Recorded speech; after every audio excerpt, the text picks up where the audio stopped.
गीता किसी विशेष व्यक्ति, किसी जाति, वर्ग, पंथ, देश काल या किसी रूढ़िग्रस्त संप्रदाय का ग्रंथ नहीं है, बल्कि ये सार्वलौकिक तथा सार्वकालिक धर्मशास्त्र है।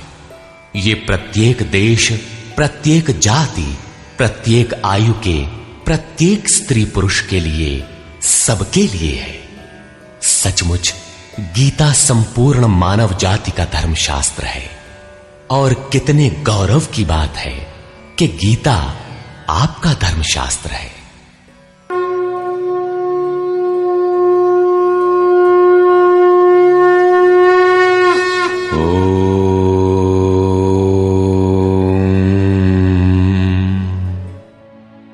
श्री परमात्मने नमः। यथार्थ गीता, श्रीमद् भगवत गीता, अथ चतुर्थोऽध्याय। अध्याय 3 में योगेश्वर श्री कृष्ण ने आश्वस्त किया था कि दोष दृष्टि से रहित होकर जो भी मानव श्रद्धा युक्त हो मेरे मत के अनुसार चलेगा, वो कर्मों के बंधन से भली प्रकार छूट जाएगा। कर्म बंधन से मुक्ति दिलाने की क्षमता योग, ज्ञान योग या कर्म योग दोनों में है। योग में ही युद्ध संचार निहित है। प्रस्तुत अध्याय में वे बताते हैं कि इस योग का प्रणेता कौन है, इसका क्रमिक विकास कैसे होता है। श्री भगवानुवाच।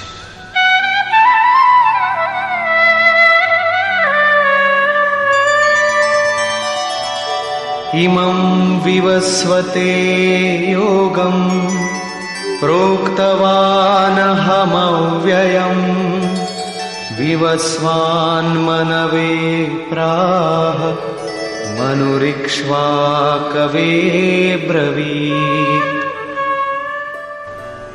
अर्जुन, मैंने इस अविनाशी योग को कल्प के आदि में विवस्वान अर्थात सूर्य के प्रति कहा। विवस्वान ने मनु से और मनु ने इक्ष्वाकु से कहा। किसने कहा? मैंने। श्री कृष्ण कौन थे? एक योगी, तत्व स्थित महापुरुष ही इस अविनाशी योग को कल्प के आरंभ में अर्थात भजन के आरंभ में विवस्वान अर्थात जो विवश हैं ऐसे प्राणियों से कहता है, सुरा में संचार कर देता है। यहां सूर्य एक प्रतीक है, क्योंकि सुरा में ही वो परम प्रकाश स्वरूप है और वहीं उसके पाने का विधान है। वास्तविक प्रकाशदाता अर्थात सूर्य वहीं है। ये योग अविनाशी है। योगेश्वर श्री कृष्ण ने कहा था कि इसमें आरंभ का नाश नहीं होता। इस योग का आरंभ भर कर दें तो यह पूर्णत्व दिलाकर ही शांत होता है। शरीर का कल्प औषधियों द्वारा होता है, किंतु आत्मा का भजन से होता है। भजन का आरंभ ही आत्मकल्प का आदि है। यह साधन भजन भी किसी महापुरुष की ही देन है। मोह निशा में अचेत आदिम मानव, जिसमें भजन का कोई संस्कार नहीं है, योग के विषय में जिसने कभी सोचा तक नहीं, ऐसा मनुष्य किसी महापुरुष को देखता है तो उनके दर्शन मात्र से, उनकी वाणी से, टूटी फूटी सेवा और सानिध्य से योग के संस्कार उसमें संचारित हो जाते हैं। गोस्वामी तुलसीदास जी इसी को कहते हैं, जे चितिये प्रभु जिन्ह प्रभु हेरे, ते सब भये परम पद जोगु। योगेश्वर श्री कृष्ण कहते हैं कि ये योग मैंने आरंभ में सूर्य से कहा। चक्षोः सूर्यो अजायत। महापुरुष के दृष्टि निक्षेप मात्र से योग के संस्कार सुरा में प्रसारित हो जाते हैं।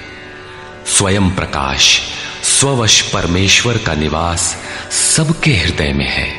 सुरा अर्थात श्वास के निरोध से ही उसकी प्राप्ति का विधान है। सुरा में संस्कारों का सृजन ही सूर्य के प्रति कहना है। समय आने पर यह संस्कार मन में स्फुरित होगा। यही सूर्य का मन से कहना है। मन में स्फुरित होने पर महापुरुष के उस वाक्य के प्रति इच्छा जागृत हो जाएगी। यदि मन में कोई बात है तो उसे पाने की इच्छा अवश्य होगी। यही मनु का इक्ष्वाकु से कहना है। लालसा होगी कि वो नियत कर्म करें जो अविनाशी है, जो कर्म बंधन से मोक्ष दिलाता है। ऐसा है तो किया जाए और आराधना गति पकड़ लेती है। गति पकड़कर ये योग कहां पहुंचाता है, इस पर कहते हैं,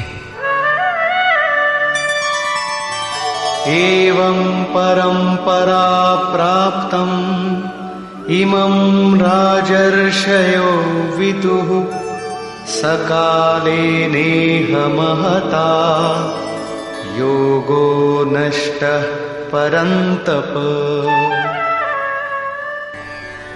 इस प्रकार किसी महापुरुष द्वारा संस्कार रहित पुरुषों की सुरा में, सुरा से मन में, मन से इच्छा में और इच्छा तीव्र होकर क्रियात्मक आचरण में ढलकर ये योग क्रमशः उत्थान करते करते राजर्षि श्रेणी तक पहुंच जाता है। उस अवस्था में जाकर विदित होता है। इस स्तर के साधक में रिद्धियों सिद्धियों का संचार होता है। वो योग इस महत्वपूर्ण काल में इसी लोक अर्थात शरीर में प्रायः नष्ट हो जाता है। इस सीमा रेखा को कैसे पार किया जाए? क्या इस विशेष स्थल पर पहुंचकर सभी नष्ट हो जाते हैं? श्री कृष्ण कहते हैं, नहीं, जो मेरा आश्रित है, मेरा प्रिय भक्त है, अनन्य सखा है, वो नष्ट नहीं होता।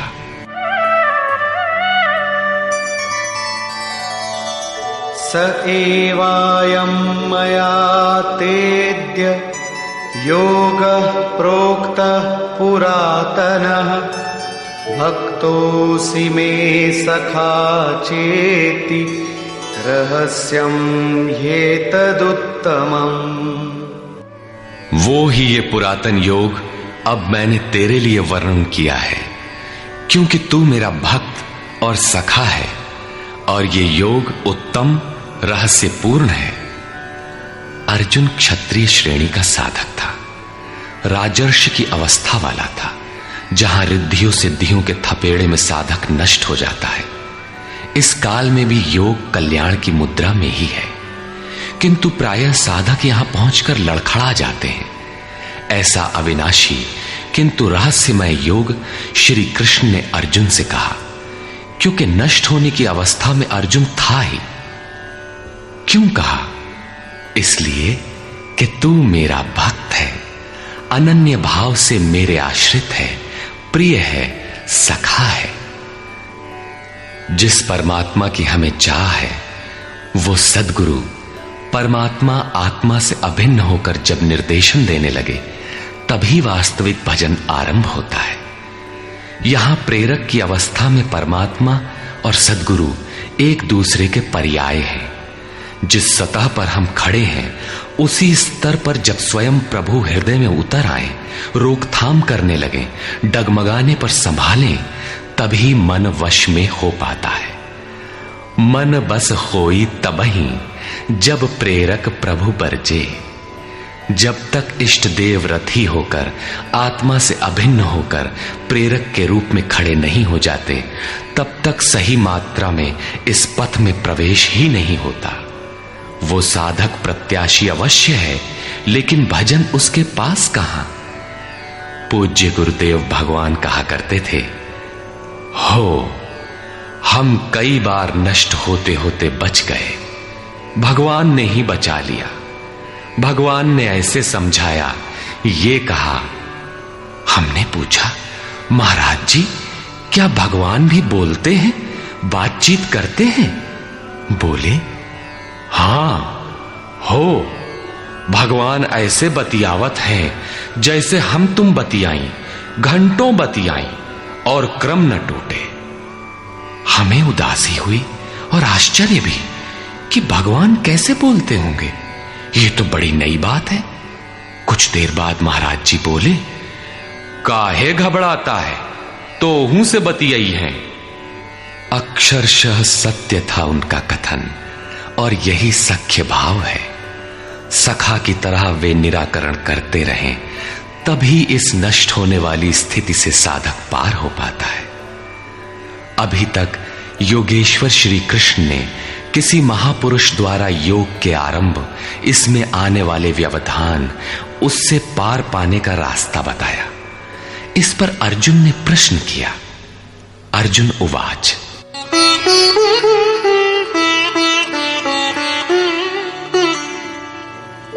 अपरं भवतो जन्म परं जन्म विवस्वतः कथमेतद्विजानीयाम् त्वमादौ प्रोक्तवानिति। भगवान, आपका जन्म तो अपरम अब हुआ है और मेरे अंदर सुरा का संचार बहुत पुराना है, तो मैं कैसे मान लूं कि इस योग को भजन के आदि में आपने ही कहा था। इस पर योगेश्वर श्री कृष्ण महाराज बोले। श्री भगवान वाच,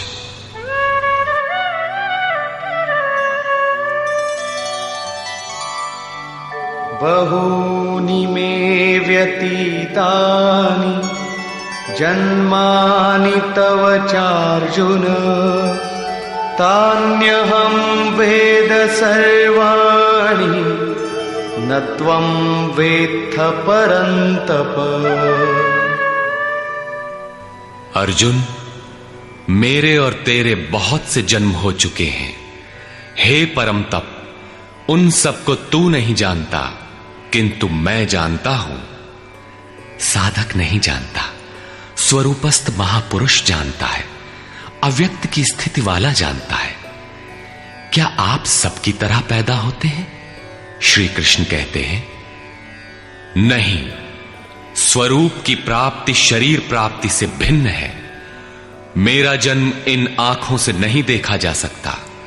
मैं अजन्मा, अव्यक्त, शाश्वत होते हुए भी शरीर के आधार वाला हूं।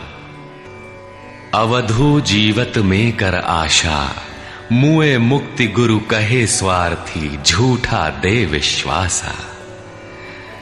शरीर के रहते ही उस परम तत्व में प्रवेश पाया जाता है। लेश मात्र भी कमी है तो जन्म लेना पड़ता है। अभी तक अर्जुन श्री कृष्ण को अपने समान देहधारी समझता है। वो अंतरंग प्रश्न रखता है, क्या आपका जन्म वैसा ही है जैसा सबका है? क्या आप भी शरीरों की तरह पैदा होते हैं? श्री कृष्ण कहते हैं,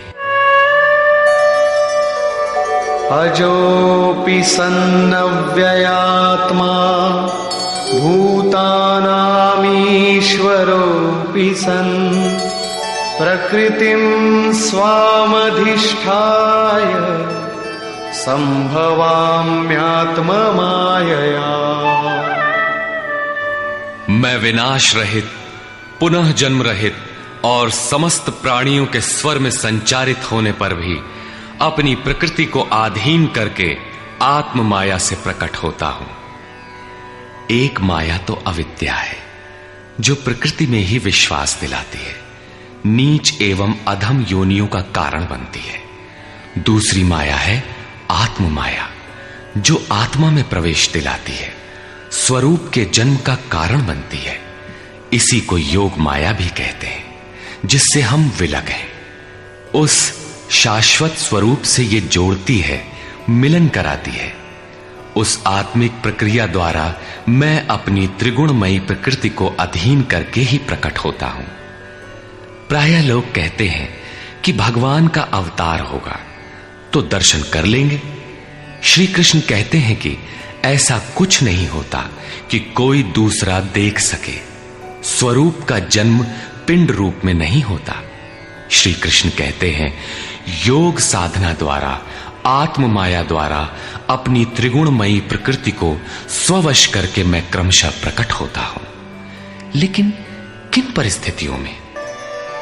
यदा यदा हि धर्मस्य ग्लानिर्भवति भारत अभ्युत्थानमधर्मस्य तदात्मानं सृजाम्यहम्। हे अर्जुन, जब जब परम धर्म परमात्मा के लिए हृदय ग्लानि से भर जाता है, जब अधर्म की वृद्धि से भाविक पार पाते नहीं देखता, तब मैं आत्मा को रचने लगता हूं। जब आपका हृदय अनुराग से पूरित हो जाए, उस शाश्वत धर्म के लिए गदगद गिरा नयन बह नीरा की स्थिति आ जाए, जब प्रयत्न करके भी अनुरागी अधर्म का पार नहीं पाता, ऐसी परिस्थिति में मैं अपने स्वरूप को रचता हूं। अर्थात भगवान का आविर्भाव केवल अनुरागी के लिए है और यह अवतार किसी भाग्यवान साधक के अंतराल में होता है। आप प्रकट होकर करते क्या हैं? परित्राणाय साधूनां विनाशाय च दुष्कृतां धर्म संस्थापनार्थाय संभवामि युगे युगे। अर्जुन, साधूनां परित्राणाय परम साध्य एकमात्र परमात्मा है, जिसे साध लेने पर कुछ भी साधना शेष नहीं रह जाती। उस साध्य में प्रवेश दिलाने वाले विवेक, वैराग्य, शम दम इत्यादि दैवी संपद को निर्विघ्न प्रवाहित करने के लिए तथा दुष्कृताम, जिससे दूषित कार्य रूप लेते हैं, उन काम क्रोध राग द्वेषादि विजातीय प्रवृत्तियों को समूल नष्ट करने के लिए तथा धर्म को भली प्रकार स्थिर करने के लिए मैं युग युग में प्रकट होता हूं। युग का तात्पर्य सतयुग, त्रेता, द्वापर में नहीं। युग धर्मों का उतार चढ़ाव मनुष्यों के स्वभाव पर है। युग धर्म सदैव रहे हैं। मानस में संकेत है, नित जुग धर्म हो ही सब केरे, हृदय राम माया के प्रेरे। युग धर्म सभी के हृदय में नित्य होते रहते हैं। अविद्या से नहीं बल्कि विद्या से, राम माया की प्रेरणा से हृदय में होते हैं, जिसे प्रस्तुत श्लोक में आत्म माया कहा गया है। वही है राम माया। हृदय में राम की स्थिति दिला देने वाली, राम से प्रेरित है वो विद्या। कैसे समझा जाए कि अब कौन सा युग कार्य कर रहा है? तो शुद्ध सत्व समता विज्ञाना, कृत प्रभाव प्रसन्न मन जाना। जब हृदय में शुद्ध सत्व गुण ही कार्यरत हो, राजस तथा तामस दोनों गुण शांत हो जाएं, विषमताएं समाप्त हो गई हों, जिसका किसी से द्वेष न हो, विज्ञान हो, अर्थात इष्ट से निर्देशन लेने और उस पर टिकने की क्षमता हो, मन में प्रसन्नता का पूर्ण संचार हो, जब ऐसी योग्यता आ जाए तो सतयुग में प्रवेश मिल गया। इसी प्रकार दो अन्य युगों का वर्णन किया और अंत में तामस बहुत रजो गुण थोरा, कलि प्रभाव विरोध चहु ओरा। तामस गुण भरपूर हो, किंचित राजसी गुण भी उसमें हो, चारों ओर वैर और विरोध हो, तो ऐसा व्यक्ति कलियुगीन है। जब तामसी गुण कार्य करता है तो मनुष्य में आलस्य, निद्रा, प्रमाद का बाहुल्य होता है। वो कर्तव्य जानते हुए भी उसमें प्रवृत्त नहीं हो सकता, निषिद्ध कर्म जानते हुए भी उससे निवृत्ति नहीं हो सकती। इस प्रकार युग धर्मों का उतार चढ़ाव मनुष्यों की आंतरिक योग्यता पर निर्भर है। किसी ने इन योग्यताओं को 4 युग कहा है, तो कोई इन्हें ही 4 वर्ण का नाम देता है, तो कोई इन्हें ही अति उत्तम, उत्तम, मध्यम और निकृष्ट 4 श्रेणी के साधक कहकर संबोधित करता है। प्रत्येक युग में इष्ट साथ देते हैं। हां, उच्च श्रेणी में अनुकूलता की भरपूरता प्रतीत होती है, निम्न युगों में सहयोग क्षीण प्रतीत होता है। संक्षेप में श्री कृष्ण कहते हैं कि साध्य वस्तु दिलाने वाले विवेक, वैराग्य इत्यादि को निर्विघ्न प्रवाहित करने के लिए तथा दूषण के कारक काम, क्रोध, राग, द्वेष इत्यादि का पूर्ण विनाश करने के लिए, परम धर्म परमात्मा में स्थिर रखने के लिए मैं युग युग में अर्थात हर परिस्थिति, हर श्रेणी में प्रकट होता हूं, बशर्ते कि ग्लानि हो। जब तक इष्ट समर्थन न दे तब तक आप समझ ही नहीं सकेंगे कि विकारों का विनाश हुआ अथवा अभी कितना शेष है। प्रवेश से पराकाष्ठा पर्यंत इष्ट हर श्रेणी में हर योग्यता के साथ रहते हैं। उनका प्राकट्य अनुरागी के हृदय में होता है। भगवान प्रकट हैं तब तो सभी दर्शन करते होंगे। श्री कृष्ण कहते हैं, नहीं।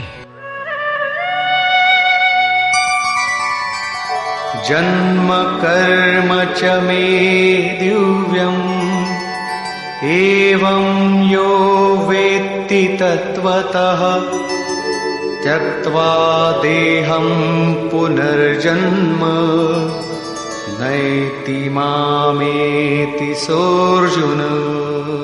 अर्जुन, मेरा वो जन्म अर्थात ग्लानि के साथ स्वरूप की रचना तथा मेरा कर्म अर्थात दुष्कृतियों के कारणों का विनाश, साध्य वस्तु को दिलाने वाली क्षमताओं का निर्दोष संचार, धर्म की स्थिरता, ये कर्म और जन्म दिव्य अर्थात अलौकिक है, लौकिक नहीं है। इन चर्म चक्षुओं से उसे देखा नहीं जा सकता, मन बुद्धि से उसे मापा नहीं जा सकता। जब इतना गूढ़ है तो उसे देखता कौन है? केवल यो वेत्ति तत्वतः, केवल तत्वदर्शी ही मेरे इस जन्म और कर्म को देखता है और मेरा साक्षात करके वो पुनर्जन्म को नहीं प्राप्त होता बल्कि मुझे प्राप्त होता है। जब तत्वदर्शी ही भगवान के जन्म और कार्य को देख पाता है तो लोग लाखों की संख्या में भीड़ लगाए क्यों खड़े हैं कि कहीं अवतार होगा तो दर्शन करेंगे? क्या आप तत्वदर्शी हैं? महात्मा वेश में आज भी विविध तरीके से, मुख्यतः महात्मा वेश की आड़ में बहुत से लोग प्रचार करते फिरते हैं कि वे अवतार हैं, या उनके दलाल प्रचार कर देते हैं। लोग भेड़ की तरह अवतार को देखने टूट पड़ते, किंतु श्री कृष्ण कहते हैं कि केवल तत्वदर्शी ही देख पाता है। अब तत्वदर्शी किसे कहते हैं? अध्याय 2 में सत असत का निर्णय देते हुए योगेश्वर श्री कृष्ण ने बताया था कि अर्जुन, असत वस्तु का अस्तित्व नहीं है और सत का तीनों कालों में कभी अभाव नहीं है। तो क्या आप ऐसा कहते हैं? बताया उन्होंने, नहीं, तत्वदर्शियों ने इसे देखा, न किसी भाषाविद ने देखा, न किसी समृद्धिशाली ने देखा। यहां पुनः बल देते हैं कि मेरा आविर्भाव तो होता है लेकिन उसे तत्वदर्शी ही देख पाता है। तत्वदर्शी एक प्रश्न है। ऐसा कुछ नहीं कि 5 तत्व हैं, 25 तत्व हैं, इनकी गणना सीख ली और हो गए तत्वदर्शी। श्री कृष्ण ने आगे बताया कि आत्मा ही परम तत्व है। आत्मा परम से संयुक्त होकर परमात्मा हो जाता है। आत्म साक्षात्कार करने वाला ही इस आविर्भाव को समझ पाता है। सिद्ध है कि अवतार किसी विरही अनुरागी के हृदय में होता है।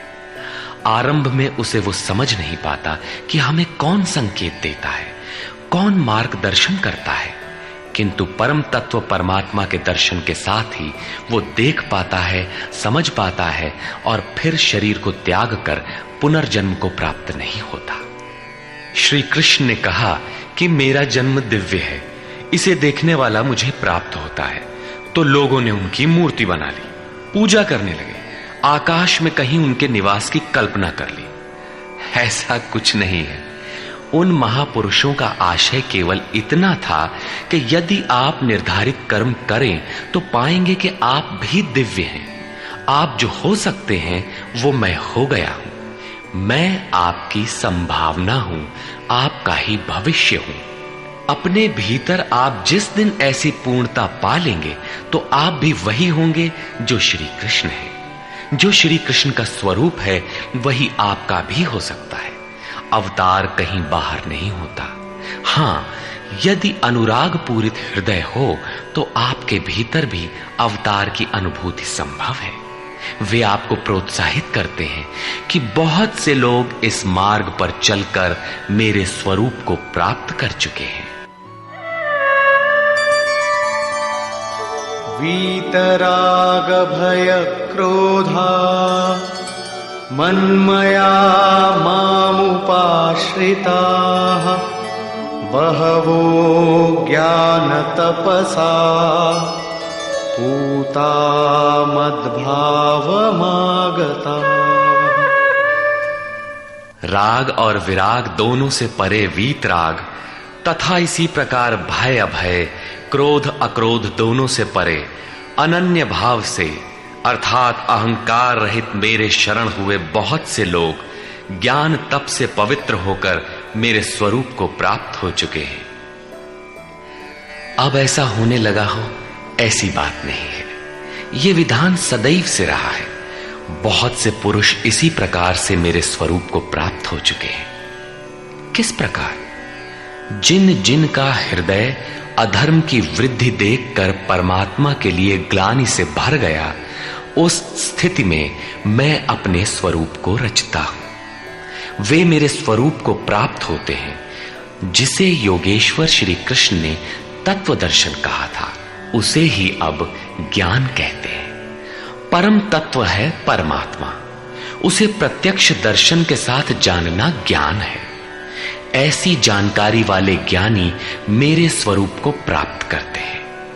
यहां यह प्रश्न पूरा हो गया। अब वे योग्यता के आधार पर भजने वालों का श्रेणी विभाजन करते हैं।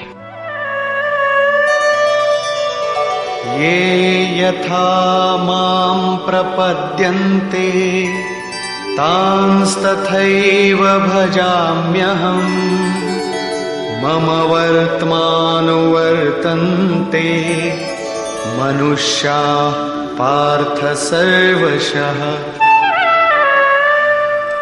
पार्थ, जो मुझे जितनी लगन से जैसा भजते हैं, मैं भी उनको वैसा ही भजता हूं, उतनी ही मात्रा में सहयोग देता हूं।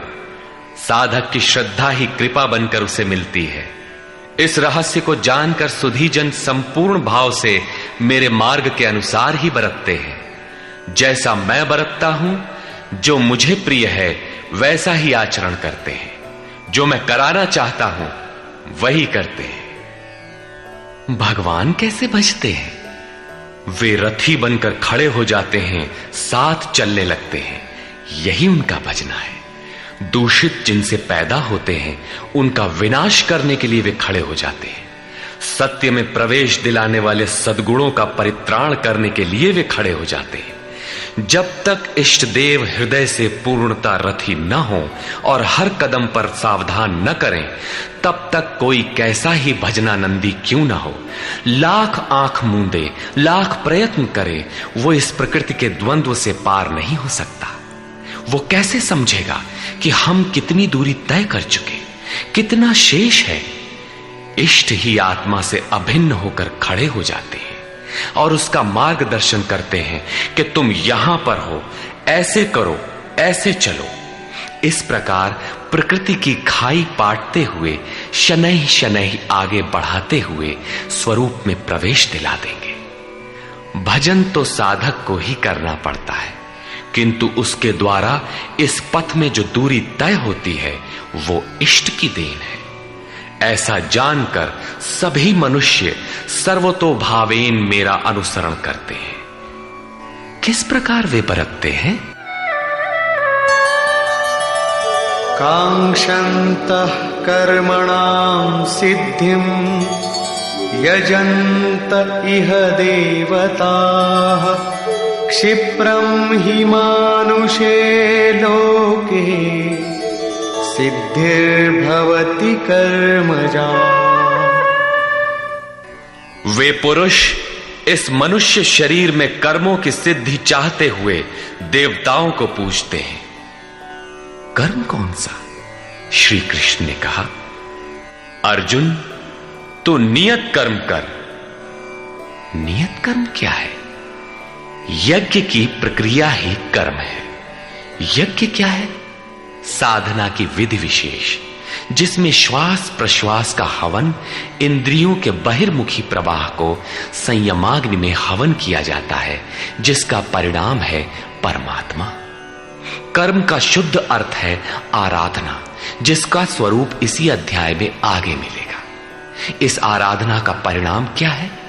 संसिद्धिम, परम सिद्धि परमात्मा यान्ति ब्रह्म सनातनम, शाश्वत ब्रह्म में प्रवेश, परम नैष्कर्म्य की स्थिति। श्री कृष्ण कहते हैं, मेरे अनुसार बरतने वाले लोग इस मनुष्य लोक में कर्म के परिणाम परम नैष्कर्म्य सिद्धि के लिए देवताओं को पूजते हैं, अर्थात दैवी संपद को बलवती बनाते हैं। तीसरे अध्याय में उन्होंने बताया था कि इस यज्ञ द्वारा तुम देवताओं की वृद्धि करो, दैवी संपद को बलवती बनाओ। ज्यों ज्यों हृदय देश में वो दैवी संपद उन्नत होगी, त्यों ही त्यों तुम्हारी उन्नति होगी। इस प्रकार परस्पर उन्नति करते हुए परम श्रेय को प्राप्त हो जाओ। अंत तक उन्नति करते जाने की ये अंतः क्रिया है। इसी पर बल देते हुए श्री कृष्ण कहते हैं कि मेरे अनुकूल बरतने वाले लोग इस मनुष्य शरीर में कर्मों की सिद्धि चाहते हुए दैवी संपद को बलवती बनाते हैं, जिससे वो नैष्कर्म्य सिद्धि शीघ्र ही होती है। वो असफल नहीं होती, सफल ही होती है।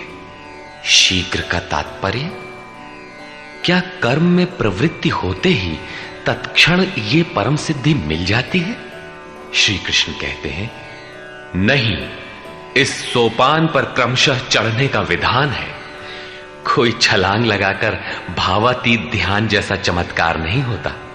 इस पर देखें, चातुर्वर्ण्यं मया सृष्टं गुणकर्म विभागशः तस्य कर्तारमपि मां विद्य कर्तारमव्ययम्। अर्जुन, चातुर्वर्ण्यम मया सृष्टम, 4 वर्णों की रचना मैंने की।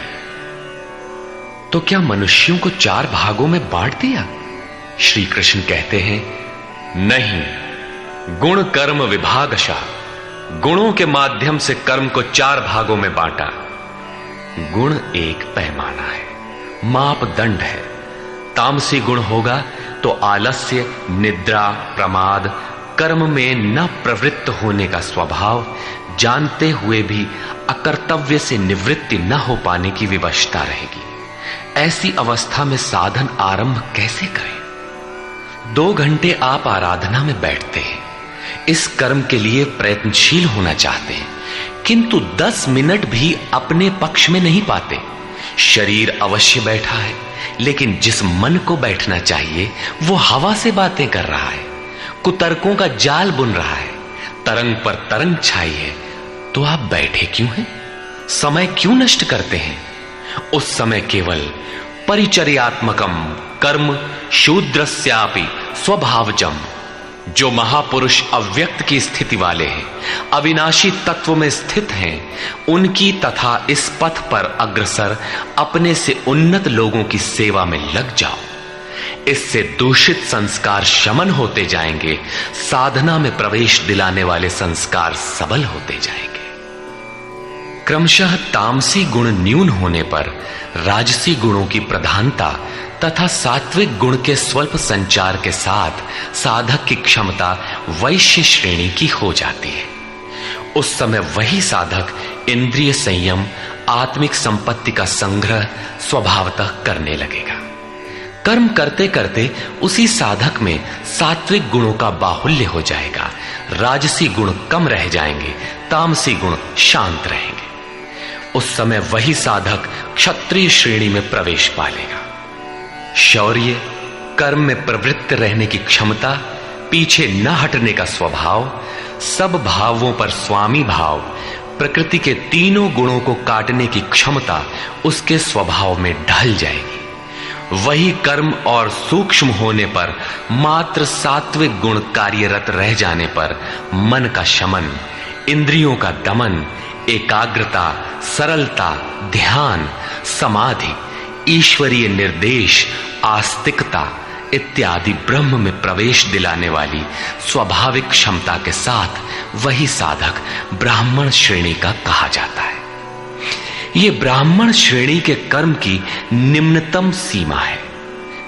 जब वही साधक ब्रह्म में स्थित हो जाता है, उस अंतिम सीमा में वो स्वयं में न ब्राह्मण रहता है, न क्षत्रिय, न वैश्य, न शूद्र, किंतु दूसरों के मार्गदर्शन हेतु वही ब्राह्मण है। कर्म एक ही है, नियत कर्म आराधना। अवस्था भेद से इसी कर्म को ऊंची नीची 4 सीढ़ियों में बांटा। किसने बांटा? किसी योगेश्वर ने बांटा, अव्यक्त स्थिति वाले महापुरुष ने बांटा। उसके कर्ता मुझ अविनाशी को अकर्ता ही जान। क्यों?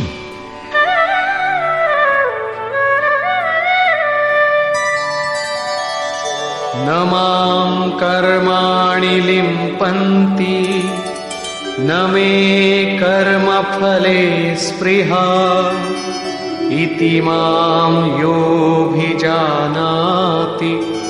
कर्मभिर्न स बध्यते। क्योंकि कर्मों के फल में मेरी स्पृहा नहीं है। कर्मों का फल क्या है? श्री कृष्ण ने पीछे बताया था कि यज्ञ जिससे पूरा होता है उस क्रिया का नाम कर्म है, और पूर्ति काल में यज्ञ जिसकी रचना करता है उस ज्ञानामृत को पान करने वाला शाश्वत सनातन ब्रह्म में प्रवेश पा लेता है। कर्म का परिणाम है परमात्मा। उस परमात्मा की चाह भी अब मुझे नहीं है, क्योंकि वो मुझसे भिन्न नहीं है। मैं अव्यक्त स्वरूप हूं, उसी की स्थिति वाला हूं। अब आगे कोई सत्ता नहीं जिसके लिए इस कार्य पर स्नेह रखूं। इसलिए कर्म मुझे लिपायमान नहीं करते, और इसी स्तर से जो भी मुझे जानता है, अर्थात जो कर्मों के परिणाम परमात्मा को प्राप्त कर लेता है, उसे भी कर्म नहीं बांधते। जैसे श्री कृष्ण, वैसे उस स्तर से जानने वाला महापुरुष। एवं ज्ञात्वा कृतं कर्म पूर्वैरपि मुमुक्षुभिः कुरु कर्मैव तस्मात् त्वं पूर्वैः पूर्वतरं कृतम्। अर्जुन, पहले होने वाले मोक्ष की इच्छा वाले पुरुषों द्वारा भी यही जानकर कर्म किया गया। क्या जानकर? यही कि जब कर्मों का परिणाम परमात्मा भिन्न न रह जाए, कर्मों के परिणाम परमात्मा की स्पृहा न रह जाने पर उस पुरुष को कर्म नहीं बांधते। श्री कृष्ण इसी स्थिति वाले हैं, इसलिए वे कर्म से लिपायमान नहीं होते, और उसी स्तर से हम जान लेंगे तो हमें भी कर्म नहीं बांधेगा। जैसा श्री कृष्ण, ठीक उसी स्तर से जो भी जान लेगा, वैसा ही वो पुरुष भी कर्म बंधन से मुक्त हो जाएगा।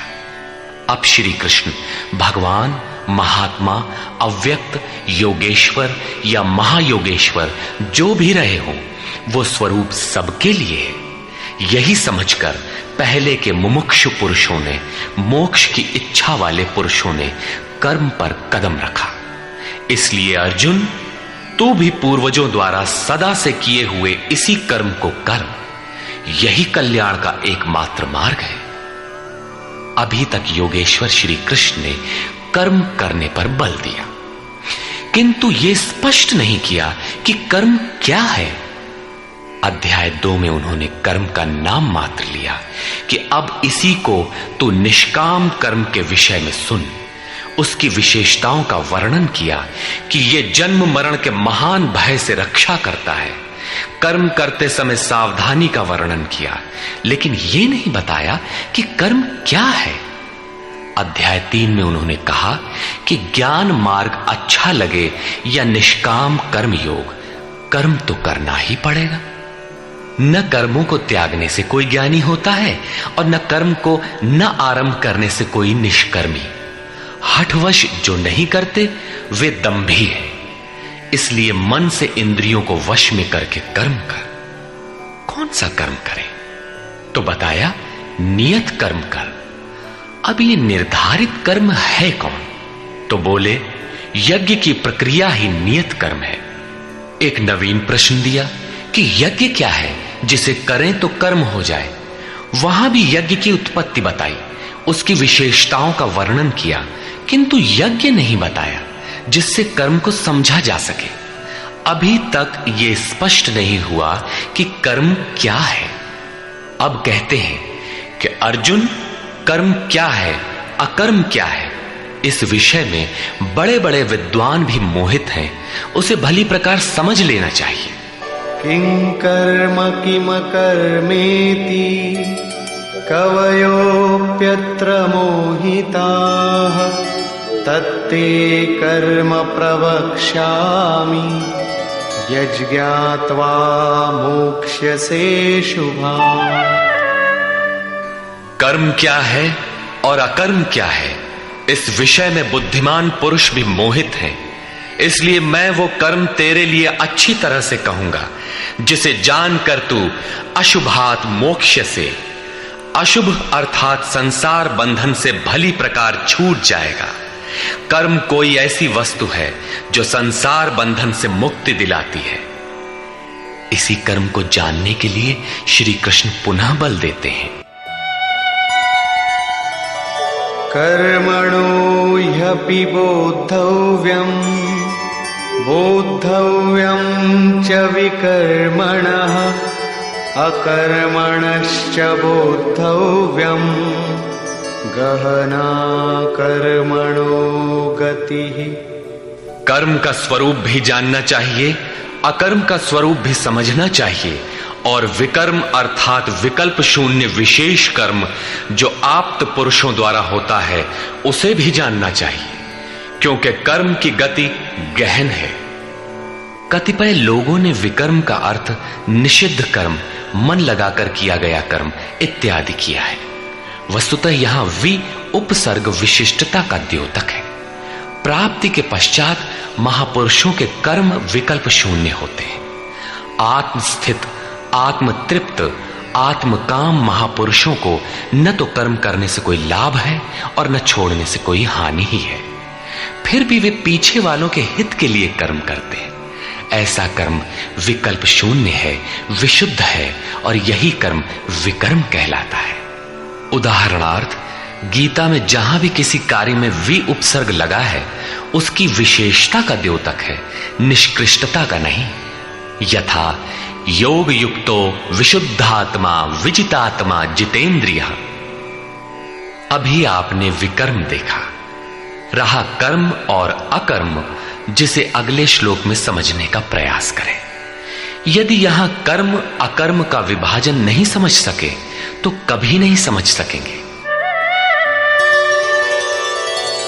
कर्मण्यकर्म यः पश्येत् अकर्मणि च कर्म यः स बुद्धिमान् मनुष्येषु स युक्तः कृत्स्न कर्म कृत्। जो पुरुष कर्म में अकर्म देखे, कर्म माने आराधना अर्थात आराधना करे, और ये भी समझे कि करने वाला मैं नहीं हूं बल्कि गुणों की अवस्था ही चिंतन में हमें नियुक्त करता है, मैं इष्ट द्वारा संचालित हूं, ऐसा देखे। और जब इस प्रकार अकर्म देखने की क्षमता आ जाए और धारावाहिक रूप से कर्म होता रहे, तभी समझना चाहिए कि कर्म सही दिशा में हो रहा है। वही पुरुष मनुष्यों में बुद्धिमान है, मनुष्यों में योगी है, योग से युक्त बुद्धि वाला है और संपूर्ण कर्मों का करने वाला है। उसके द्वारा कर्म करने में लेश मात्र भी त्रुटि नहीं रह जाती। कर्म का अर्थ है भजन, कर्म का अर्थ है योग साधना को भली प्रकार संपादित करना, जिसका विशद वर्णन इसी अध्याय में आगे आ रहा है। यहां कर्म और अकर्म का केवल विभाजन किया गया, जिससे कर्म करते समय यस्य सर्वे समारंभाः कामसंकल्पवर्जिताः ज्ञानाग्निदग्धकर्माणम् तमाहु पंडितं बुधाः। अर्जुन, यस्य सर्वे समारंभाः, जिस पुरुष के द्वारा संपूर्णता से आरंभ की हुई क्रिया काम संकल्प वर्जिता, क्रमशः उत्थान होते होते इतनी सूक्ष्म हो गई कि वासना और मन के संकल्प विकल्प से ऊपर उठ गई। कामना और संकल्पों का निरोध होना मन की विजेतावस्था है। अतः कर्म कोई ऐसी वस्तु है जो इस मन को कामना और संकल्प विकल्प से ऊपर उठा देता है।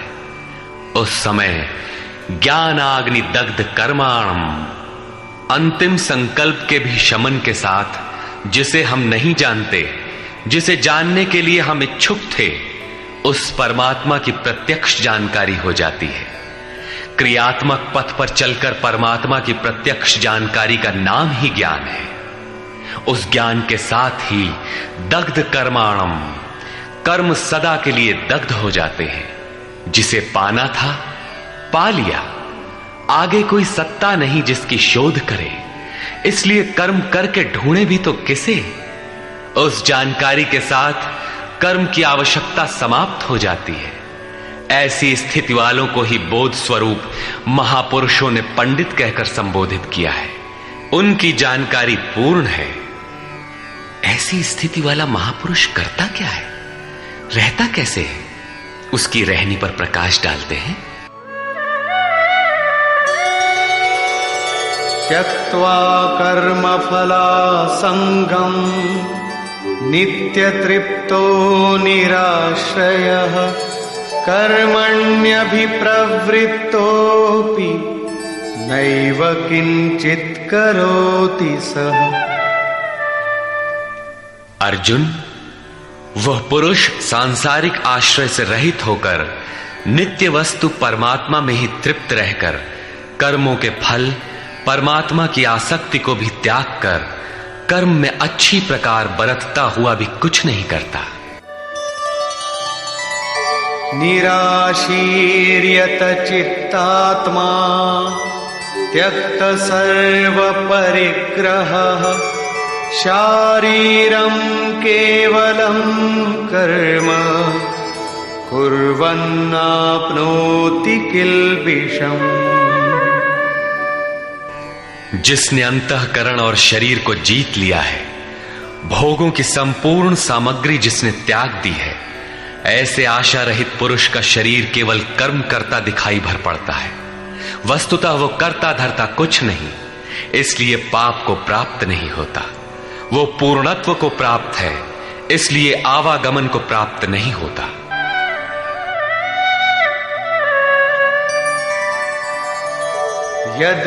यदृच्छालाभ संतुष्टो द्वन्द्वातीतो विमत्सरः समः सिद्धावसिद्धौ च कृत्वापि न निबध्यते। अपने आप जो कुछ भी प्राप्त हो उसी में संतुष्ट रहने वाला, सुख दुख राग द्वेष और हर्ष शोकादि द्वंद्वों से परे, विमत्सरः ईर्ष्या रहित तथा सिद्धि और असिद्धि में समभाव वाला पुरुष कर्मों को करके भी नहीं बंधता। सिद्धि अर्थात जिसे पाना था वो अब भिन्न नहीं है और वो कभी विलग भी नहीं होगा, इसलिए असिद्धि का भी भय नहीं है। इस प्रकार सिद्धि और असिद्धि में समभाव वाला पुरुष कर्म करके भी नहीं बंधता। कौन सा कर्म वो करता है? वही नियत कर्म, यज्ञ की प्रक्रिया। इसी को दोहराते हुए कहते हैं,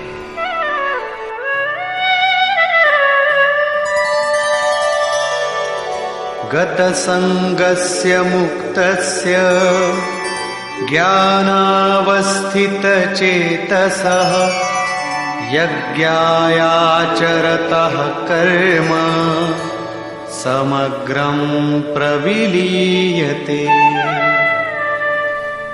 अर्जुन, यज्ञायाचरतः कर्म, यज्ञ का आचरण ही कर्म है और साक्षात्कार का नाम ही ज्ञान है। इस यज्ञ का आचरण करके साक्षात्कार के साथ ज्ञान में स्थित संग दोष और आसक्ति से रहित मुक्त पुरुष के संपूर्ण कर्म भली प्रकार विलीन हो जाते हैं।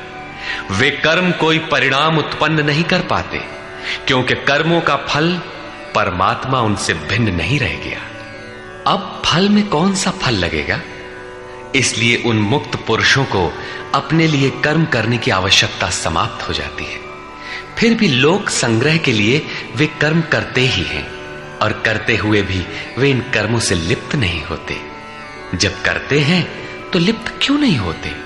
इस पर कहते हैं, ब्रह्मार्पणं ब्रह्महविः ब्रह्माग्नौ ब्रह्मणाहुतं ब्रह्मैव तेन गन्तव्यं ब्रह्म कर्म समाधिना। ऐसे मुक्त पुरुष का समर्पण ब्रह्म है, हवि ब्रह्म है, अग्नि भी ब्रह्म ही है। अर्थात ब्रह्म रूप अग्नि में ब्रह्म रूपी कर्ता द्वारा जो हवन किया जाता है वो भी ब्रह्म है। ब्रह्म कर्म समाधिना, जिसके कर्म ब्रह्म का स्पर्श करके समाधिस्थ हो चुके हैं, उसमें विलय हो चुके हैं, ऐसे महापुरुष के लिए जो प्राप्त होने योग्य है वो भी ब्रह्म ही है। वो कर्ता धर्ता कुछ नहीं, केवल लोक संग्रह के लिए कर्म में बरतता है। ये तो प्राप्ति वाले महापुरुष के लक्षण हैं, किंतु कर्म में प्रवेश लेने वाले प्रारंभिक साधक कौन सा यज्ञ करते हैं? अब यहां उसी यज्ञ को स्पष्ट करते हैं।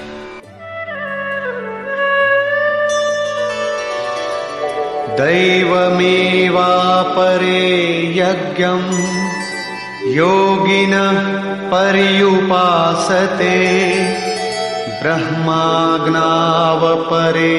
यज्ञं यज्ञेनैवोपजुह्वति। गत श्लोक में योगेश्वर श्री कृष्ण ने परमात्म स्थित महापुरुषों के यज्ञ का निरूपण किया, किंतु दूसरे योगी जो अभी उस तत्व में स्थित नहीं हुए हैं, क्रिया में प्रवेश करने वाले हैं, वे आरंभ कहां से करें? इस पर कहते हैं कि दूसरे योगी लोग दैवम यज्ञम अर्थात दैवी संपद को अपने हृदय में बलवती बनाते हैं, जिसके लिए ब्रह्मा का निर्देश था कि इस यज्ञ द्वारा तुम लोग देवताओं की उन्नति करो। ज्यों ज्यों हृदय देश में दैवी संपद अर्जित होगी, वही तुम्हारी प्रगति होगी और क्रमशः परस्पर उन्नति करके परम श्रेय को प्राप्त करो। दैवी संपद को हृदय देश में बलवती बनाना प्रवेशिका श्रेणी के योगियों का यज्ञ है। वो दैवी संपद अध्याय 16 के आरंभिक 3 श्लोकों में वर्णित है, जो हैं तो सब में केवल महत्वपूर्ण कर्तव्य समझकर उनकी जागृति करें, उनमें लगे। इन्हीं को इंगित करते हुए योगेश्वर ने कहा कि अर्जुन, तू शोक मत कर, क्योंकि तू दैवी संपद को प्राप्त हुआ है। तू मुझ में निवास करेगा, मेरे ही शाश्वत स्वरूप को प्राप्त करेगा, क्योंकि ये दैवी संपद परम कल्याण के लिए ही है। और इसके विपरीत आसुरी संपद नीच और अधम योनियों का कारण है। इसी आसुरी संपद का हवन होने लगता है, इसलिए ये यज्ञ है और यहीं से यज्ञ का आरंभ है। दूसरे योगी ब्रह्माग्नौ पर ब्रह्म परमात्म रूप अग्नि में यज्ञ के द्वारा ही यज्ञ का अनुष्ठान करते हैं। श्री कृष्ण ने आगे बताया कि इस शरीर में अधियज्ञ मैं हूं। यज्ञों का अधिष्ठाता अर्थात यज्ञ जिसमें विलय होते हैं वो पुरुष मैं हूं। श्री कृष्ण एक योगी थे, सद्गुरु थे। इस प्रकार दूसरे योगी जन ब्रह्म रूपी अग्नि में यज्ञ अर्थात यज्ञ स्वरूप सद्गुरु को उद्देश्य बनाकर यज्ञ का अनुष्ठान करते हैं। सारांशतः सद्गुरु के स्वरूप का ध्यान करते हैं। श्रोत्रादीनीन्द्रियाण्यन्ये संयमाग्निषु जुह्वति शब्दादीन् विषयानन्य इंद्रियाग्निषु जुह्वति। अन्य योगी जन श्रोत्रादिक अर्थात श्रोत्र, नेत्र, त्वचा, जिह्वा, नासिका सब इंद्रियों को संयम रूपी अग्नि में हवन करते हैं, अर्थात इंद्रियों को विषयों से समेटकर संयत कर लेते हैं।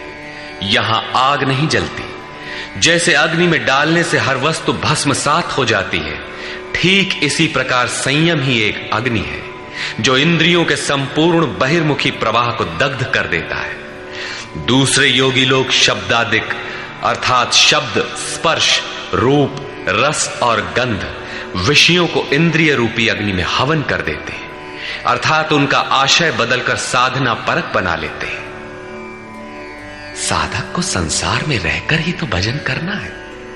सांसारिक लोगों के भले बुरे शब्द उससे टकराते ही रहते हैं। विषयोत्तेजक ऐसे शब्दों को सुनते ही साधक उनके आशय को योग, वैराग्य सहायक, वैराग्योत्तेजक भावों में बदलकर इंद्रिय रूपी अग्नि में हवन कर देते हैं। जैसे कि एक बार अर्जुन अपने चिंतन में रत था, अकस्मात उसके कर्ण कुहरों में संगीत लहरी झंझना उठी। उसने सिर उठाकर देखा तो उर्वशी खड़ी थी जो एक वेश्या थी। सभी उसके रूप पर मुग्ध हो झूम रहे थे, किंतु अर्जुन ने उसे स्नेहिल दृष्टि से मातृवत देखा। उस शब्द रूप से मिलने वाले विकार विलीन हो गए, इंद्रियों के अंतराल में ही समाहित हो गए। यहां इंद्रिय ही अग्नि है। अग्नि में डाली हुई वस्तु जैसे भस्मसात हो जाती है, उसी प्रकार आशय बदलकर इष्ट के अनुकूल ढाल लेने पर विषयोत्तेजक रूप, रस, गंध, स्पर्श और शब्द भी भस्म हो जाते हैं।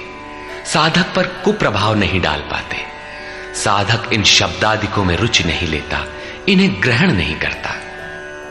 इन श्लोकों में अपरे, अन्य शब्द एक ही साधक की ऊंची नीची अवस्थाएं हैं। एक ही यज्ञकर्ता का ऊंचा नीचा स्तर है, न कि अपरे अपरे कहने से कोई अलग अलग यज्ञ। सर्वाणि इंद्रिय कर्माणि प्राणकर्माणि चापरे आत्मसंयम योगाग्नौ जुह्वति ज्ञान दीपिते। अभी तक योगेश्वर ने जिस यज्ञ की चर्चा की उसमें क्रमशः दैवी संपत्ति को अर्जित किया जाता है, इंद्रियों की संपूर्ण चेष्टाओं का संयम किया जाता है, बलात् विषयोत्तेजक शब्दादिकों के टकराने पर भी उनका आशय बदलकर उनसे बचा जाता है। इससे उन्नत अवस्था होने पर दूसरे योगी जन संपूर्ण इंद्रियों की चेष्टाओं तथा प्राण के व्यापार को साक्षात्कार सहित ज्ञान से प्रकाशित परमात्म स्थिति रूपी योगाग्नि में हवन करते हैं। जब संयम की पकड़ आत्मा के साथ तद्रूप हो जाती है, प्राण और इंद्रियों का व्यापार भी शांत हो जाता है, उस समय विषयों को उद्दीप्त करने वाली और इष्ट में प्रवृत्ति दिलाने वाली दोनों धाराएं आत्मसात हो जाती हैं। परमात्मा में स्थिति मिल जाती है, यज्ञ का परिणाम निकल आता है। ये है यज्ञ की पराकाष्ठा। जिस परमात्मा को पाना था उसी में स्थिति आ गई तो शेष क्या रहा। पुनः योगेश्वर श्री कृष्ण यज्ञ को भली प्रकार समझाते हैं। द्रव्य यज्ञास्तपो यज्ञा योग यज्ञास्तथा परे स्वाध्याय ज्ञान यज्ञाश्च यतयः संशितव्रता। अनेक लोग द्रव्य यज्ञ करते हैं, अर्थात आत्मपथ में महापुरुषों की सेवा में पत्र पुष्प अर्पण करते हैं। वे समर्पण के साथ महापुरुषों की सेवा में द्रव्य लगाते हैं। श्री कृष्ण आगे कहते हैं कि भक्ति भाव से पत्र पुष्प फल जल जो कुछ भी मुझे देता है उसे मैं खाता हूं और उसका परम कल्याण सृजन करने वाला होता हूं। यह भी यज्ञ ही है। हर आत्मा की सेवा करना, भूले हुए को आत्म पथ पर लाना द्रव्य यज्ञ है, क्योंकि प्राकृतिक संस्कारों को जलाने में समर्थ है। इसी प्रकार कई पुरुष तपोयज्ञ स्वधर्म पालन में इंद्रियों को तपाते हैं, अर्थात स्वभाव से उत्पन्न क्षमता के अनुसार यज्ञ की निम्न और उन्नत अवस्थाओं के बीच तपते हैं। इसी पथ की अल्पज्ञता में पहली श्रेणी का साधक शूद्र परिचर्या द्वारा, वैश्य दैवी संपद के संग्रह द्वारा, क्षत्रिय काम क्रोधादि के उन्मूलन द्वारा और ब्राह्मण ब्रह्म में प्रवेश की योग्यता के स्तर से इंद्रियों को तपाता है। सबको एक जैसा परिश्रम करना पड़ता है। वास्तव में यज्ञ एक ही है, अवस्था के अनुसार ऊंची नीची श्रेणियां गुजरती जाती है। पूज्य महाराज जी कहते थे, मन सहित इंद्रियों और शरीर को लक्ष्य के अनुरूप तपाना ही तप कहलाता है। ये लक्ष्य से दूर भागेंगे, इन्हें समेट कर उधर ही लगाओ। अनेक पुरुष योग यज्ञ का आचरण करते हैं। प्रकृति में भटकती हुई आत्मा का प्रकृति से परे परमात्मा से मिलन का नाम योग है। योग की परिभाषा अध्याय 6/23 में दृष्टव्य है। सामान्यतः दो वस्तुओं का मिलन योग कहलाता है। कागज से कलम मिल गया, थाली और मेज मिल गए तो क्या योग हो गया? नहीं, ये तो पंचभूतों से निर्मित पदार्थ हैं। एक ही है, दो कहां? दो प्रकृति और पुरुष हैं। प्रकृति में स्थित आत्मा अपने ही शाश्वत रूप परमात्मा में प्रवेश पा जाता है तो प्रकृति पुरुष में विलीन हो जाती है। यही योग है। अतः अनेक पुरुष इस मिलन में सहायक शम, दम इत्यादि नियमों का भली प्रकार आचरण करते हैं। योग यज्ञ करने वाले तथा अहिंसादि तीक्ष्ण व्रतों से युक्त यत्नशील पुरुष स्वाध्याय ज्ञान यज्ञाश्च, स्वयं का अध्ययन, स्वरूप का अध्ययन करने वाले ज्ञान यज्ञ के कर्ता है। यहां योग के अंगों अर्थात यम, नियम, आसन, प्राणायाम, प्रत्याहार, धारणा, ध्यान और समाधि, इनको अहिंसादि तीक्ष्ण व्रतों से निर्दिष्ट किया गया है। अनेक लोग स्वाध्याय करते हैं। पुस्तक पढ़ना तो स्वाध्याय का आरंभिक स्तर मात्र है। विशुद्ध स्वाध्याय है स्वयं का अध्ययन, जिससे स्वस्वरूप की उपलब्धि होती है, जिसका परिणाम है ज्ञान अर्थात साक्षात्कार। यज्ञ का अगला चरण बताते हैं। अपाने जुह्वति प्राणं, प्राणे पानं तथा परे, प्राणापान गतिरुद्ध्वा प्राणायाम परायणा। बहुत से योगी अपान वायु में प्राण वायु का हवन करते हैं और उसी प्रकार प्राण वायु में अपान वायु का हवन करते हैं। इससे सूक्ष्म अवस्था हो जाने पर अन्य योगी जन प्राण और अपान दोनों की गति रोककर प्राणायाम के परायण हो जाते हैं। जिसे श्री कृष्ण प्राणापान कहते हैं उसी को महात्मा बुद्ध अनापान कहते हैं। इसी को उन्होंने श्वास प्रश्वास भी कहा है। प्राण वो श्वास है जिसे आप भीतर खींचते हैं और अपान वो श्वास है जिसे आप बाहर छोड़ते हैं। योगियों की अनुभूति है कि आप श्वास के साथ बाह्य वायुमंडल के संकल्प भी ग्रहण करते हैं और प्रश्वास में इसी प्रकार आंतरिक भले बुरे चिंतन की लहर फेंकते रहते हैं। बाह्य किसी संकल्प का ग्रहण न करना प्राण का हवन है तथा भीतर संकल्पों को न उठने देना अपान का हवन है। न भीतर से किसी संकल्प का स्फुरण हो और न ही बाह्य दुनिया में चलने वाले चिंतन अंदर क्षोभ उत्पन्न कर पाए। इस प्रकार प्राण और अपान दोनों की गति सम हो जाने पर प्राणों का याम अर्थात निरोध हो जाता है। यही प्राणायाम है। ये मन की विजितावस्था है। प्राणों का रुकना और मन का रुकना एक ही बात है। प्रत्येक महापुरुष ने इस प्रकरण को लिया है।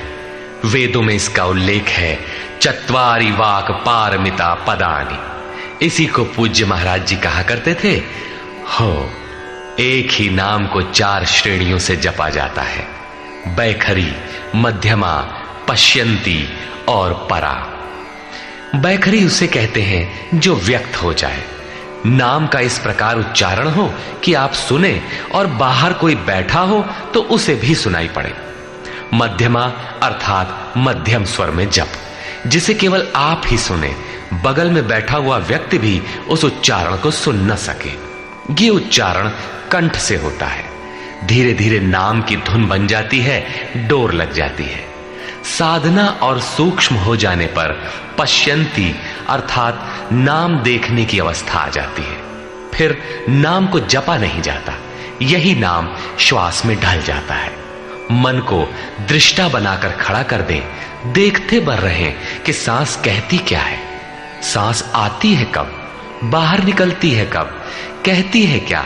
महापुरुषों का कहना है कि यह सांस नाम के सिवाय और कुछ कहती ही नहीं। साधक नाम का जप नहीं करता, केवल उससे उठने वाली धुन को सुनता है, सांस को देखता भर है, इसलिए इसे पश्यंती कहते हैं। पश्यंती में मन को दृष्टा के रूप में खड़ा करना पड़ता है, किंतु साधन और उन्नत हो जाने पर सुनना भी नहीं पड़ता। एक बार सुरत लगा भर दे, स्वतः सुनाई देगा। जपय न जपावे अपने से आवे, न स्वयं जपो न मन को सुनने के लिए बाध्य करो, और जप चलता रहे। इसी का नाम है अजपा। ऐसा नहीं कि जप प्रारंभ ही न करे और आ गई अजपा। यदि किसी ने जप नहीं प्रारंभ किया तो अजपा नाम की कोई वस्तु भी उसके पास नहीं होगी। अजपा का अर्थ है हम न जपे किंतु जाप हमारा साथ न छोड़े। एक बार सुरत का कांटा लगा भर दे तो जप प्रवाहित हो जाए और अनवरत चलता रहे। इस स्वाभाविक जप का नाम है अजपा, और यही है परावाणी का जप। यह प्रकृति से परे तत्व परमात्मा में प्रवेश दिलाती है। इसके आगे वाणी में कोई परिवर्तन नहीं है। परम का दिग्दर्शन करा के उसी में विलीन हो जाती है, इसलिए इसे परा कहते हैं। मन श्वास के साथ जुड़ा है। जब श्वास पर दृष्टि है, श्वास में नाम ढल चुका है, भीतर से न तो किसी संकल्प का उत्थान है और न बाह्य वायुमंडल के संकल्प भीतर प्रवेश कर पाते हैं। यही मन पर विजय की अवस्था है। इसी के साथ यज्ञ का परिणाम निकल आता है। अपरे नियताहाराः प्राणान् प्राणेषु जुह्वति सर्वेप्येते यज्ञविदो यज्ञक्षपितकल्मषाः। दूसरे नियमित आहार करने वाले प्राण को प्राणों में ही हवन करते हैं। पूज्य महाराज जी कहा करते थे कि योगी का आहार दृढ़, आसन दृढ़ और निद्रा दृढ़ होनी चाहिए। आहार विहार पर नियंत्रण बहुत आवश्यक है। ऐसे अनेक योगी प्राण को प्राण में ही हवन कर देते हैं, अर्थात श्वास लेने पर ही ध्यान केंद्रित रखते हैं, प्रश्वास पर ध्यान नहीं देते। सांस आई तो सुना ओम, पुनः सांस आई तो ओम सुनते रहे। इस प्रकार यज्ञों द्वारा नष्ट पाप वाले ये सभी पुरुष यज्ञ के जानकार हैं। इन निर्दिष्ट विधियों में से यदि कहीं से भी करते हैं तो वे सभी यज्ञ के ज्ञाता हैं। अब यज्ञ का परिणाम बताते हैं।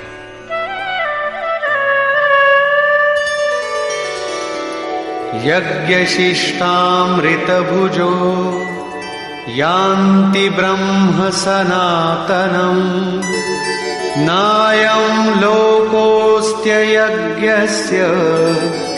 कुतोऽन्यः कुरु सत्तम। कुरुश्रेष्ठ अर्जुन, यज्ञ शिष्टामृत भुज, यज्ञ जिसकी सृष्टि करता है, जिसे अवशेष छोड़ता है, वो है अमृत। उसकी प्रत्यक्ष जानकारी ज्ञान है। उस ज्ञानामृत को भोगने अर्थात प्राप्त करने वाले योगी जन यान्ति ब्रह्म सनातनम, शाश्वत सनातन पर ब्रह्म को प्राप्त होते हैं। यज्ञ कोई ऐसी वस्तु है जो पूर्ण होते ही सनातन पर ब्रह्म में प्रवेश दिला देती है। यज्ञ न करें तो आपत्ति क्या है? श्री कृष्ण कहते हैं कि यज्ञ रहित पुरुष को पुनः ये मनुष्य लोक अर्थात मानव शरीर भी सुलभ नहीं होता, फिर अन्य लोग कैसे सुखदायी होंगे? उसके लिए तो तिर्यक योनियां सुरक्षित हैं, इससे अधिक कुछ नहीं। अतः यज्ञ करना मनुष्य मात्र के लिए नितांत आवश्यक है।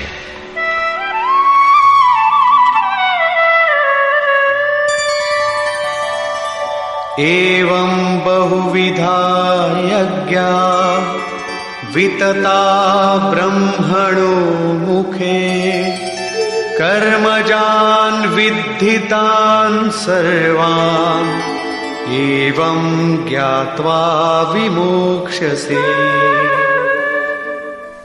इस प्रकार उपर्युक्त बहुत प्रकार के यज्ञ वेद की वाणी में कहे गए हैं, ब्रह्म के मुख से विस्तारित है। प्राप्ति के पश्चात महापुरुषों के शरीर को परब्रह्म धारण कर लेता है। ब्रह्म से अभिन्न अवस्था वाले उन महात्माओं की बुद्धि मात्र यंत्र होती है, उनके द्वारा वो ब्रह्म ही बोलता है। उसकी वाणी में इन यज्ञों का विस्तार किया गया है। इन सब यज्ञों को तू कर्मजान विद्धि, कर्म से उत्पन्न हुआ जान। यही पहले भी कहे आए हैं, यज्ञः कर्म समुद्भवः। उन्हें इस प्रकार क्रियात्मक चलकर जान लेने पर, जैसा अभी बताया था, यज्ञ करके जिनका पाप नष्ट हो चुका हो वही यज्ञ के यथार्थ ज्ञाता है। अतः अर्जुन, तू विमोक्ष्य से, संसार बंधन से पूर्णतः छूट जाएगा। यहां योगेश्वर ने कर्म को स्पष्ट कर दिया। वो हरकत कर्म है जिससे उपर्युक्त यज्ञ पूर्ण होते हैं। अब यदि दैवी संपत्ति का अर्जन, सद्गुरु का ध्यान, इंद्रियों का संयम, श्वास का प्रश्वास में हवन, प्रश्वास का श्वास में हवन, प्राण अपान की गति का निरोध खेती करने से होता हो, व्यापार नौकरी या राजनीति करने से होता हो, तो आप करिए। यज्ञ तो ऐसी क्रिया है जो पूर्ण होते ही तत्क्षण परब्रह्म में प्रवेश दिला देती है। बाह्य किसी भी कार्य से आप तत्क्षण ब्रह्म में प्रवेश पा जाते हो तो कीजिए। वस्तुतः ये सब के सब यज्ञ चिंतन की अंतः क्रियाएं हैं, आराधना का चित्रण है जिससे आराध्य देव विदित होता है। यज्ञ उस आराध्य तक की दूरी तय करने की निर्धारित प्रक्रिया विशेष है।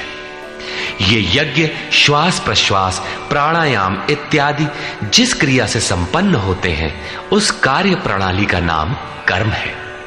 कर्म का शुद्ध अर्थ है आराधना, चिंतन। प्रायः लोग कहते हैं कि संसार में कुछ भी किया जाए हो गया कर्म, कामना से रहित होकर कुछ भी करते जाओ हो गया निष्काम कर्मयोग। कोई कहता है कि अधिक लाभ के लिए विदेशी वस्त्र बेचते हैं तो आप सकामी हैं, देश सेवा के लिए स्वदेशी बेचें तो हो गया निष्काम कर्मयोग। निष्ठापूर्वक नौकरी करें, हानि लाभ की चिंता से मुक्त होकर व्यापार करें, हो गया निष्काम कर्मयोग। जय पराजय की भावना से मुक्त होकर युद्ध करें, चुनाव लड़ें, हो गए निष्कर्मी। मरोगे तो मुक्ति हो जाएगी। वस्तुतः ऐसा कुछ भी नहीं है। योगेश्वर श्री कृष्ण ने स्पष्ट शब्दों में बताया कि इस निष्काम कर्म में निर्धारित क्रिया एक ही है, व्यवसायात्मिका बुद्धि रेकेह कुरु नंदन। अर्जुन, तू निर्धारित कर्म को कर, यज्ञ की प्रक्रिया ही कर्म है। यज्ञ क्या है?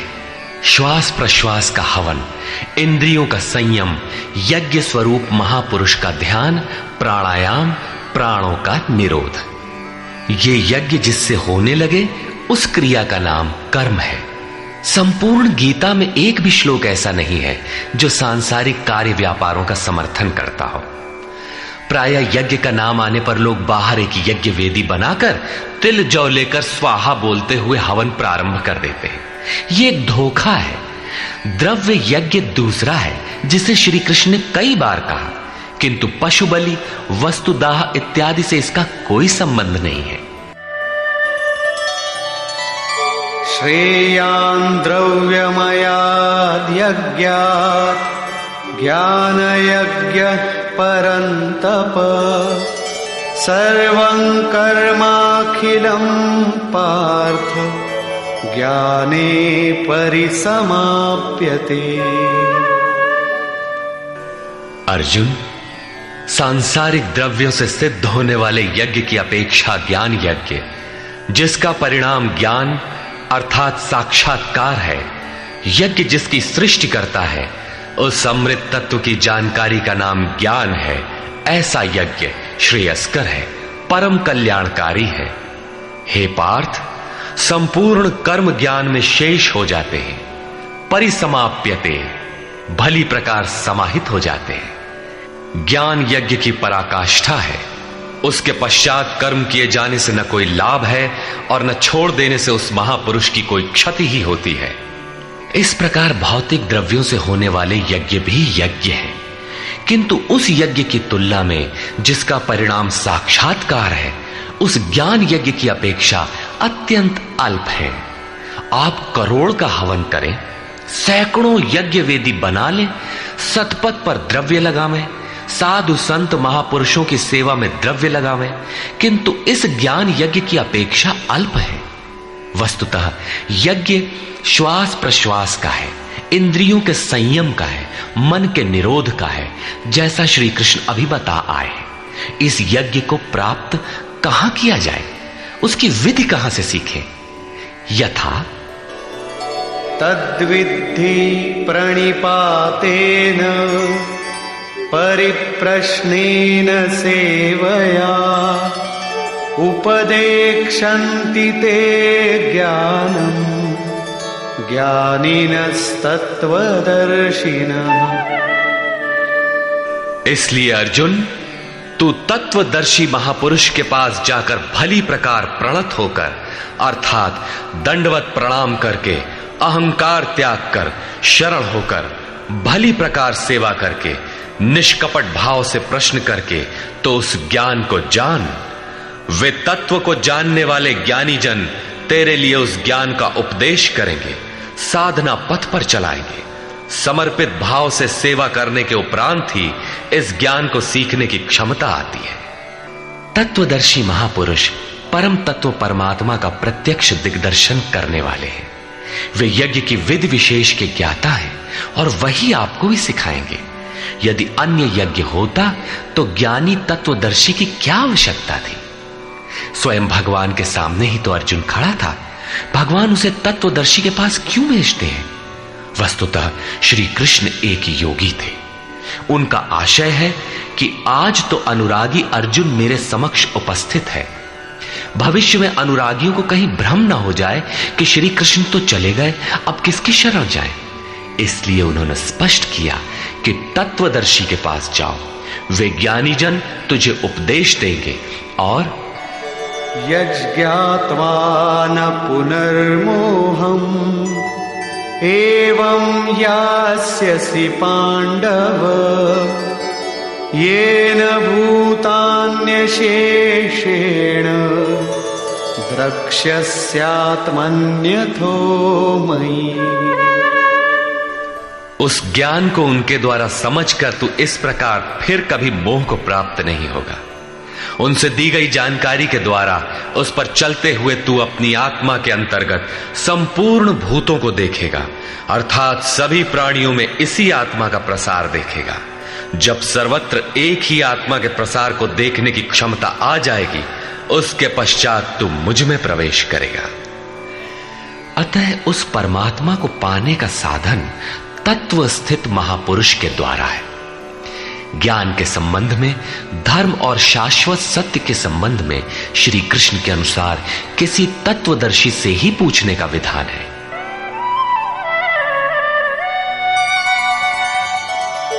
अपि चेदसि पापेभ्यः सर्वेभ्यः पापकृत्तमः सर्वं ज्ञानप्लवेनैव वृजिनं संतरिष्यसि।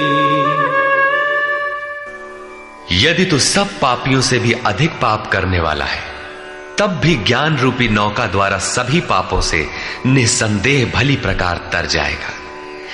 इसका आशय आप ये न लगा ले कि अधिक से अधिक पाप करके कभी भी तर जाएंगे। श्री कृष्ण का आशय मात्र यही है कि कहीं आप भ्रम में न रहे कि हम तो बड़े पापी हैं, हमसे पार नहीं लगेगा। ऐसी कोई गुंजाइश न निकाल लें। इसलिए श्री कृष्ण प्रोत्साहन और आश्वासन देते हैं कि सब पापियों के पापों के समूह से भी अधिक पाप करने वाला हो, फिर भी तत्वदर्शियों से प्राप्त ज्ञान रूपी नौका द्वारा तू निसंदेह संपूर्ण पापों को अच्छी प्रकार पार कर जाएगा। किस प्रकार? यथैधांसि समिद्धोऽग्निः भस्मसात् कुरुतेऽर्जुन ज्ञानाग्निः सर्वकर्माणि भस्मसात् कुरुते तथा।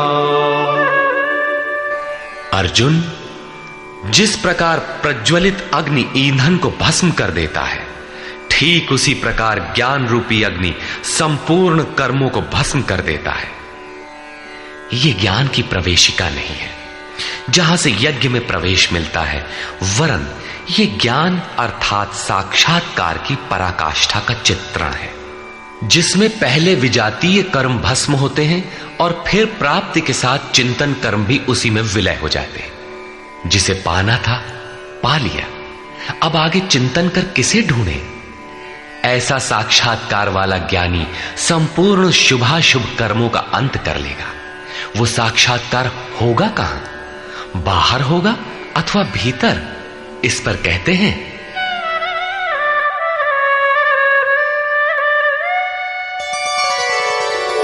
नहि ज्ञानेन सदृशं पवित्रमिह विद्यते तत्स्वयं योग संसिद्धः कालेनात्मनि विन्दति। इस संसार में ज्ञान के समान पवित्र करने वाला निसंदेह कुछ भी नहीं है। उस ज्ञान अर्थात साक्षात्कार को तू स्वयं, दूसरा नहीं, योग की परिपक्व अवस्था में, आरंभ में नहीं, अपनी आत्मा के अंतर्गत हृदय देश में ही अनुभव करेगा, बाहर नहीं। इस ज्ञान के लिए कौन सी योग्यताएं अपेक्षित हैं? योगेश्वर के ही शब्दों में, श्रद्धावान् लभते ज्ञानं तत्परः संयतेन्द्रियः ज्ञानं लब्ध्वा परां शान्तिम् अचिरेणाधिगच्छति।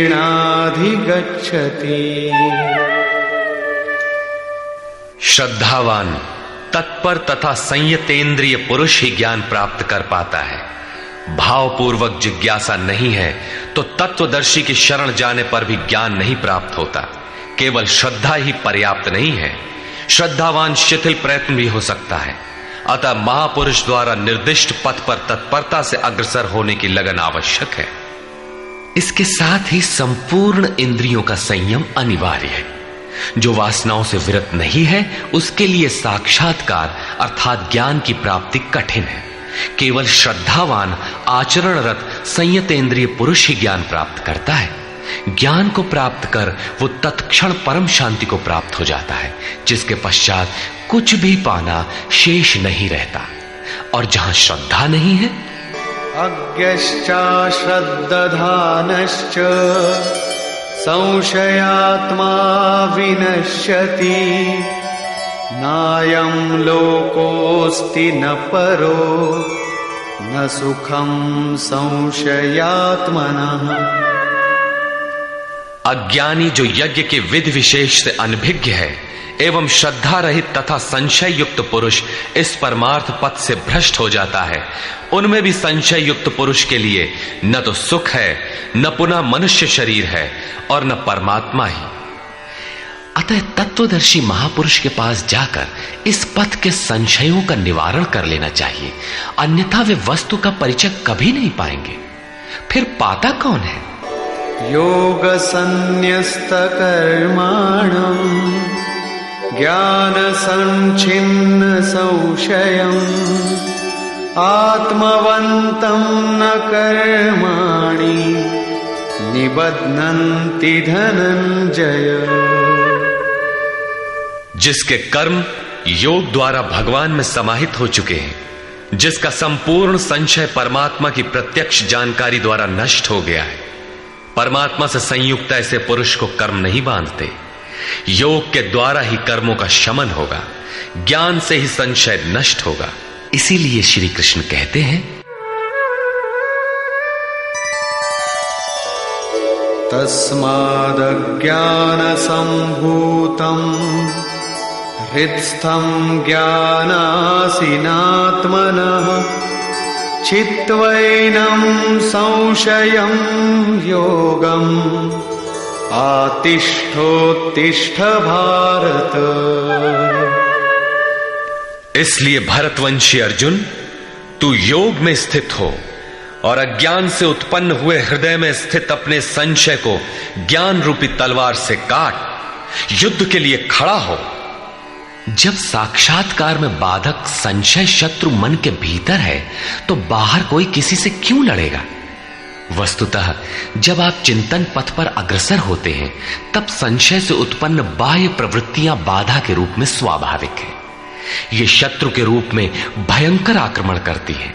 संयम के साथ यज्ञ की विधि विशेष का आचरण करते हुए इन विकारों का पार पाना ही युद्ध है, जिसका परिणाम परम शांति है। यही अंतिम विजय है, जिसके पीछे हार नहीं है। निष्कर्ष, इस अध्याय के आरंभ में योगेश्वर श्री कृष्ण ने कहा कि इस योग को आरंभ में मैंने सूर्य के प्रति कहा, सूर्य ने मनु से और मनु ने इक्ष्वाकु के प्रति कहा और उनसे राजर्षियों ने जाना। मैंने अथवा अव्यक्त स्थिति वाले ने कहा। महापुरुष भी अव्यक्त स्वरूप वाला ही है। शरीर तो उसके रहने का मकान मात्र है। ऐसे महापुरुष की वाणी में परमात्मा ही प्रवाहित होता है। ऐसे किसी महापुरुष से योग सूर्य द्वारा संचारित होता है। उस परम प्रकाश रूप का प्रसार सुरा के अंतराल में होता है, इसलिए सूर्य के प्रति कहा। श्वास में संचारित होकर वे संस्कार रूप में आ गए। सुरा में संचित रहने पर समय आने पर वही मन में संकल्प बनकर आ जाता है। उसकी महत्ता समझने पर मन में उस वाक्य के प्रति इच्छा जागृत होती है और योग कार्य रूप ले लेता है। क्रमशः उत्थान करते करते यह योग रिद्धियों सिद्धियों की राजर्षित्व श्रेणी तक पहुंचने पर नष्ट होने की स्थिति में जा पहुंचता है। किंतु जो प्रिय भक्त हैं, अनन्य सखा हैं, उसे महापुरुष ही संभाल लेते हैं। अर्जुन के प्रश्न करने पर कि आपका जन्म तो अब हुआ है, योगेश्वर श्री कृष्ण ने बताया, अव्यक्त, अविनाशी, अजन्मा और संपूर्ण भूतों में प्रवाहित होने पर भी आत्म माया योग प्रक्रिया द्वारा अपनी त्रिगुणमयी प्रकृति को वश में करके मैं प्रकट होता हूं। प्रकट होकर करते क्या है? साध्य वस्तुओं को परित्राण देने तथा जिनसे दूषित उत्पन्न होते हैं उनका विनाश करने के लिए, परम धर्म परमात्मा को स्थिर करने के लिए मैं आरंभ से पूर्ति पर्यंत पैदा होता हूं। मेरा वह जन्म और कर्म दिव्य है, उसे केवल तत्वदर्शी ही जान पाते हैं। भगवान का आविर्भाव तो कलयुग की अवस्था में ही हो जाता है। यदि सच्ची लगन हो किंतु आरंभिक साधक समझ ही नहीं पाता कि यह भगवान बोल रहे हैं या यूं ही संकेत मिल रहे हैं। आकाश से कौन बोलता है? महाराज जी बताते थे कि जब भगवान कृपा करते हैं, आत्मा से रथी हो जाते हैं, तो खंबे से, वृक्ष से, पत्ते से, शून्य से, हर स्थान से बोलते और संभालते हैं। उत्थान होते होते जब परम तत्व परमात्मा विदित हो जाए, तभी स्पर्श के साथ ही वो स्पष्ट समझ पाता है। इसलिए अर्जुन, मेरे उस स्वरूप को तत्वदर्शियों ने देखा और मुझे जानकर वे तत्क्षण मुझ में ही प्रविष्ट हो जाते हैं, जहां से पुनः आवागमन में नहीं आते। इस प्रकार उन्होंने भगवान के आविर्भाव की विधि को बताया कि वह किसी अनुरागी के हृदय में होता है, बाहर कदापि नहीं। श्री कृष्ण ने बताया, मुझे कर्म नहीं बांधते और इस स्तर से जो जानता है उसे भी कर्म नहीं बांधते।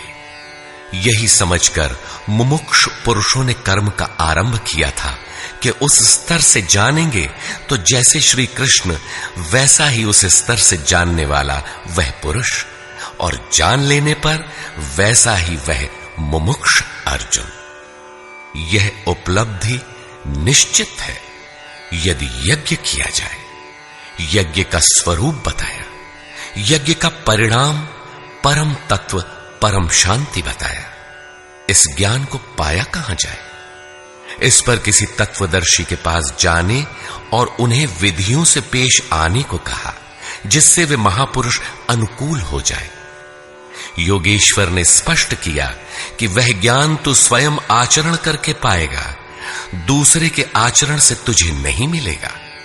वह भी योग की सिद्धि के काल में प्राप्त होगा, प्रारंभ में नहीं।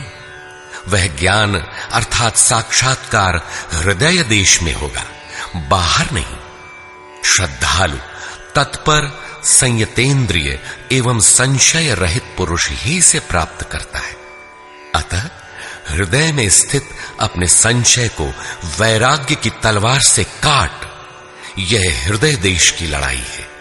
बाह्य युद्ध से गीतोक्त युद्ध का कोई प्रयोजन नहीं है। इस अध्याय में योगेश्वर श्री कृष्ण ने मुख्य रूप से यज्ञ का स्वरूप स्पष्ट किया और बताया कि यज्ञ जिससे पूरा होता है उसे करने अर्थात कार्य प्रणाली का नाम कर्म है। कर्म को भली प्रकार इसी अध्याय में स्पष्ट किया। अतः ओम तत्सदिति श्रीमद् भगवद गीता सूपनिषत्सु ब्रह्म विद्यायाम योग शास्त्रे श्री कृष्णा अर्जुन संवादे यज्ञ कर्म स्पष्टीकरण नाम चतुर्थो अध्याय। इस प्रकार स्वामी अड़गड़ानंद कृत श्रीमद् भगवद गीता के भाष्य यथार्थ गीता का चौथा अध्याय पूर्ण होता है।